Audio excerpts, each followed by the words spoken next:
Assalamualaikum warahmatullahi wabarakatuh. Perkenalkan, nama saya Nur Hayati dari kelas Biologi 2.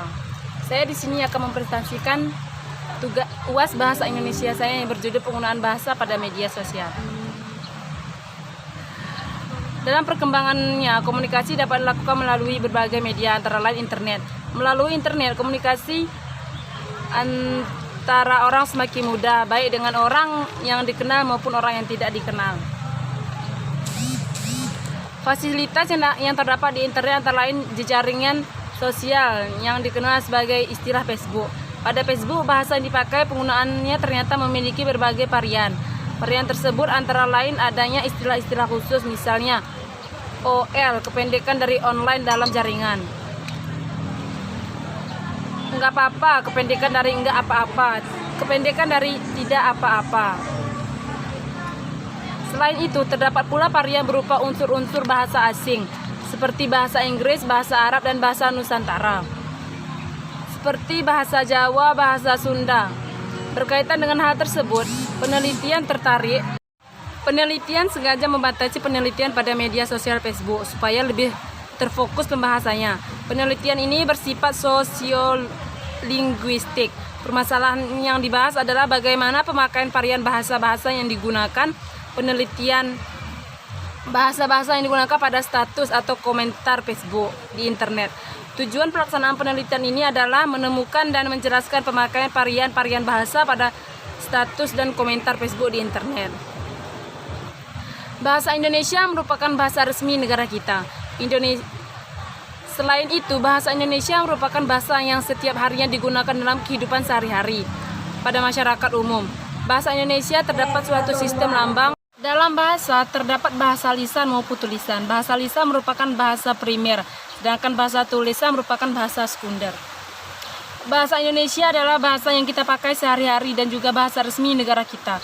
Dalam penggunaannya, bahasa Indonesia mempunyai beberapa aturan yang harus ditaati agar kita menggunakannya dengan baik dan benar. Penggunaan bahasa yang tidak sesuai dengan umur si pengguna, bahasa yang tidak sesuai dengan makna atau arti yang dicampur-campur bahasa daerah. Salah satu fungsi bahasa adalah fungsi interpersonal. Maksudnya bahasa dapat digunakan untuk membangun dan memelihara hubungan sosial. Hakikat bahasa dalam Indonesia sangat besar. Hampir dalam semua kegiatan manusia memerlukan bantuan bahasa, baik dalam kehidupan sehari-hari maupun kehidupan khusus seperti kesenian dan ilmu pasti. Bahasa merupakan sarana yang tidak dapat ditinggalkan. Dalam berkomunikasi, seseorang memiliki tugas untuk mampu membina kerjasama. Untuk itu, dalam berkomunikasi, seseorang menggunakan etika. Jadi, masyarakat adalah penentu dari munculnya keanekaragaman bahasa. Media sosial seperti Instagram ini banyak sekali memberikan informasi baca dengan menggunakan bahasa yang tidak sesuai dengan KBBI. Penulisan kata yang tidak baku tersebut memiliki makna yang sama para pembaca tulisan tersebut, di mana situasi kebahasaan yang terdapat keragaman bahasa lain yang digunakan. Era digital yang menuntut penguasaan teknologi dan bahasa asing pada berbagai bidang kehidupan saat ini semakin meminggirkan posisi bahasa Indonesia. Seharusnya posisi ini tidak berarti bahwa bahasa Indonesia tidak mampu bersaing dengan bahasa lain di dunia, tetapi lebih pada bahasa Indonesia sebagai pengguna bahasa Indonesia cenderung menunjukkan sikap negatif. Jika bahasa Indonesia sebagai pemilik dan pemakai bahasa Indonesia terus bersikap negatif terhadap bahasa nasionalnya, bahasa Indonesia akan berkembang secara kacau dan tak pernah bahasa Indonesia menjadi bahasa yang mantap. Metode adalah cara untuk melaksanakan atau diterapkan, sedangkan teknik adalah cara untuk melaksanakan metode. Metode yang digunakan dalam penulisan ini adalah deskriptif dan kualitatif, sedangkan strategi penelitian menggunakan analisis ataupun mengamati media sosial Instagram. Subjek dalam penelitian ini adalah menggunakan media sosial atau masyarakat, karena banyaknya kesalahan bahasa yang tidak benar. Terdapat pula pada postingan masyarakat menggunakan media sosial Instagram tersebut. Pengumpulan data dilakukan dengan cara pengamatan. Setelah data terkumpul, kemudian dianalisis berdasarkan langkah-langkah yang digunakan, yaitu dengan mengklarifikasikan data. mengklarifikasikan data tersebut sesuai dengan permasalahan yang dibahas.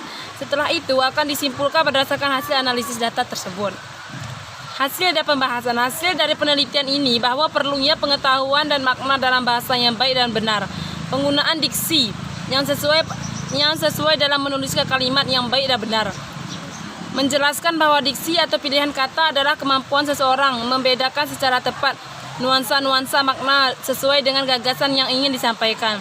Dan kemampuan tersebut hendaknya disesuaikan dengan situasi dan nilai rasa yang dimiliki sekelompok masyarakat dan pendengar atau pembaca. Ditinjau dari makna atau kalimatnya, diketahui pula bahasa banyak tulisan dan dalam media sosial mengalami penyimpangan makna secara pragmatis. Penyimpangan tersebut tampak dari munculnya unsur-unsur sarkasme dalam kalimat.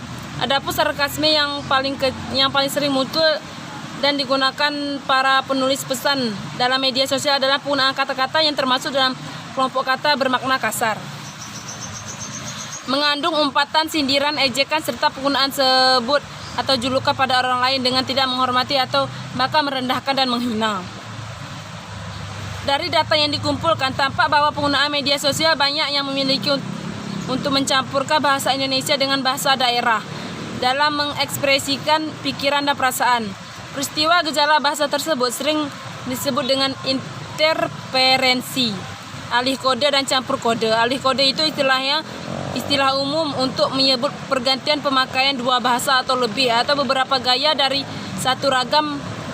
Adapun campur kode merupakan gejala pemakaian dua bahasa dengan saling memasukkan unsur-unsur bahasa yang satu ke dalam bahasa yang lain. Pada umumnya orang melakukan alih kode dan campur kode dengan alasan berikut. 1. Seperti bahasa daerah dipandang lebih mampu menggambarkan pikiran dan perasaan dengan lebih tepat.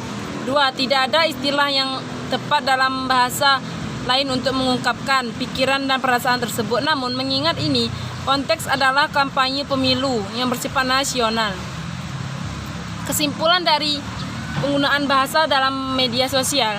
Bahasa merupakan sarana komunikasi yang digunakan oleh setiap individu dalam memberikan informasi berupa pikiran, gagasan, maupun perasaan. Fungsi bahasa paling utama adalah sebagai sarana komunikasi dan interaksi.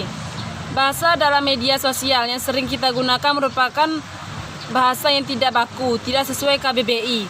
Mengapa bahasa Indonesia tidak digunakan sesuai aturan? Karena dalam media sosial, terutama Instagram, memiliki gengsi yang besar dan mengakibatkan pengguna menjadi kebiasaan menggunakan bahasa gaul. Bahasa tidak baku dan baku Inggris. Tetapi di sisi lain, dalam penggunaan bahasa yang tidak sesuai juga sama saja bisa diartikan makna yang sama sesuai maksud dari tulisan tersebut. Hasil penelitian di atas disimpulkan kurangnya kesadaran masyarakat pengguna media sosial menggunakan bahasa Indonesia dengan baik dan benar. Sekian dari saya, Nuri Hayati. Kalau ada kesalahan saya mohon maaf. Wabillahi taufiq wal hidayah. Wassalamualaikum warahmatullahi wabarakatuh.